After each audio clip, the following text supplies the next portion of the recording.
This is the machine that went from just another Japanese sports car to a legend whispered in every corner of the automotive world. It's always ready for action, anyone, anytime, anywhere. It's the Nissan Skyline GTR. It's finally here. As of this very moment, the legend is finally legal. But can you believe a car once sold for the price of a decently spec'd family sedan is now fetching figures that most of us can't even dream of? The R34 GTR, it's an incredible machine that turned from the king of tuner cars into an untouchable icon. You and I will never be able to afford one. And here's why. Okay, so let's rewind to the 60s. Picture this: Prince Motor Company, a niche Japanese car maker crafting luxury and performance cars. Cars like the Gloria and the Homie, and this. The Skyline, yeah, it wasn't the fastest, but it sure made Porsche drivers at the Japanese Grand Prix break a sweat. Enter Nissan, a car giant feeling overshadowed by Toyota. In a strategic move, Nissan merges with Prince in 1966, eventually phasing out the Prince name. The Prince Skyline transformed into the Nissan Skyline GTR in 1969, packed with a punch and 160 horsepower 2-liter engine. The 70s brought the Hakosuka, then the Kenmeri in 1973. Which, well, side note, the Kenmeri, or Ken and Mary, was named after a fictional young and in-love couple enjoying the world in their Skyline 2000 GTX Coupe. These ads catapulted the car and these actors' careers into the Skyline and beyond. Oh, okay, I see what you did there. But thanks to the oil crisis, Nissan had to pull the plug on the GTR. The 80s were like a montage scene of Nissan experimenting with the Skyline. New models, turbocharged dreams. But something was missing. That GTR magic just seemed lost. And then, well, this happened. Yes, in 1989, the R32 GTR burst onto the scene, aiming squarely at the Porsche 959.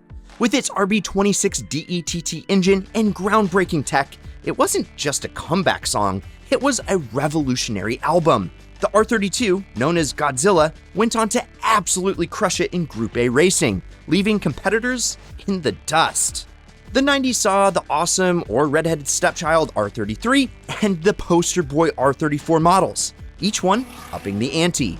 Both were technological marvels. Limited editions like the Nismo 400R and the Z-Tune became stuff of legends. And today, I'm sure you know, we still have the R35, a car that's been in production for 15 years. Now, here's where things get a bit interesting. Because despite its international fame, well, the GTR was a rare sight outside of Japan. It became the forbidden fruit for car enthusiasts in the West, especially us in the US, thanks to strict import laws. And this unavailability only added to its allure and, ultimately, as you'll see, its price tag. The R34 GTR, a beast, a dream machine for most of us, it's this vision that captured our hearts, and as of today, you can finally import one. But it will cost you. Now, the R34 launched with the eco-friendlier RB20 and RB25 Neo engines. Which, sure, they were greener, but let's face it, fuel efficiency wasn't exactly the selling point for Skyline enthusiasts. Then, 1999 rolled around, and Nissan dropped the atomic bomb. Let's go freaking get here! Mother Nature just pissed her pants soon! Yes, the 280 horsepower R34 GTR.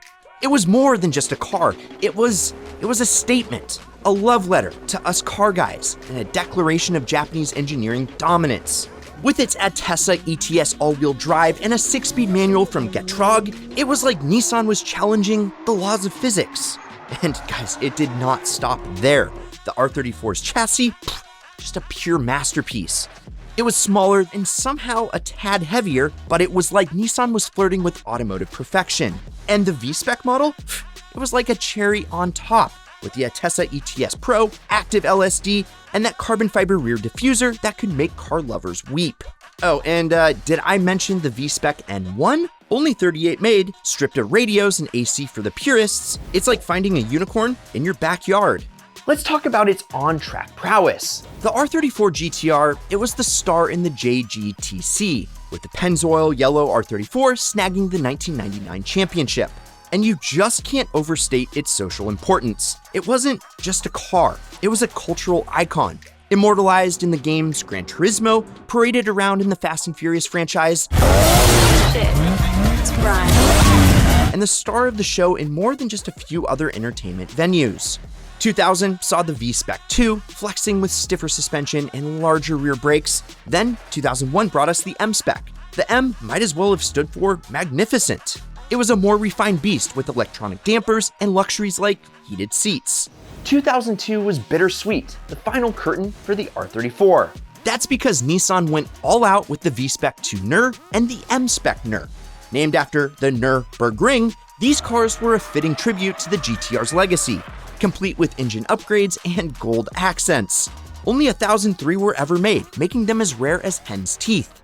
Which, do hens even have teeth? And then, just like that, it all ended. Nissan's merger with Renault brought big changes. The V35 Skyline, essentially just a rebadged 350Z, took the stage. It was see ya later to the GTR name as we knew it. But Nismo wasn't done. Enter the Z-Tune, the ultimate R34.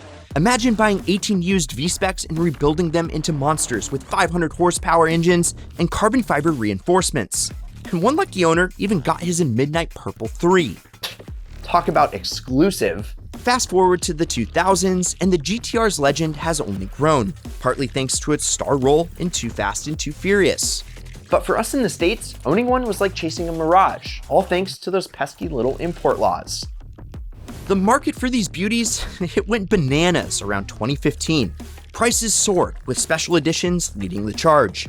It wasn't just about the car anymore, it was about owning a piece of history. And now, with the 25-year import rule expiring, the Skyline GTR's desirability is only set to grow. But you have to remember, this automotive legend wasn't exactly a bargain back in its day. Picture this, you're forking out a whopping 70 grand for the entry model, and if you're eyeing that M-Spec NER, that's over 80,000 big ones. Fast forward to 2009, when the new gen GTR rolls out, and what do we see?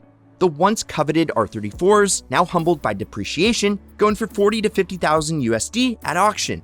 But that was just the calm before the storm. Late 2015 rolls around and the R34 market starts going haywire.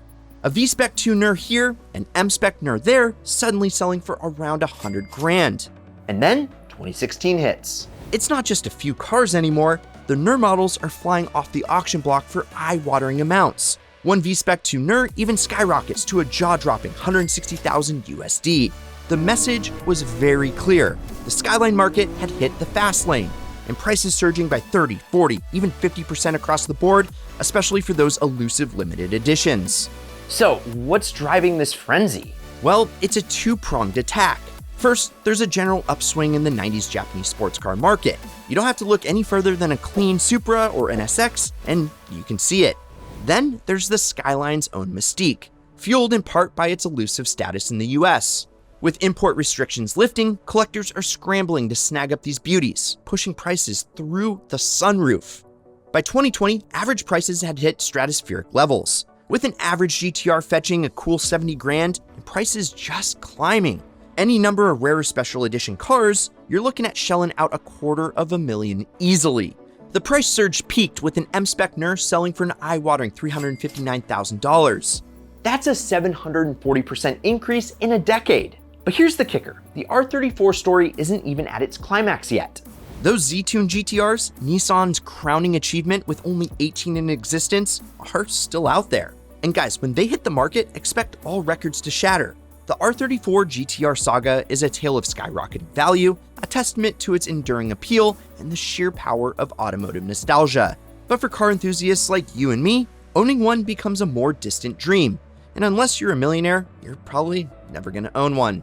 Then again, using the ideal car strategies is the best way to drive a GTR or any other ideal car for free. So check out our free workshop I've pinned down in the first comment. So, the R34 GTR, a car that redefined cool and left a legacy that's still burning rubber in all our enthusiast hearts.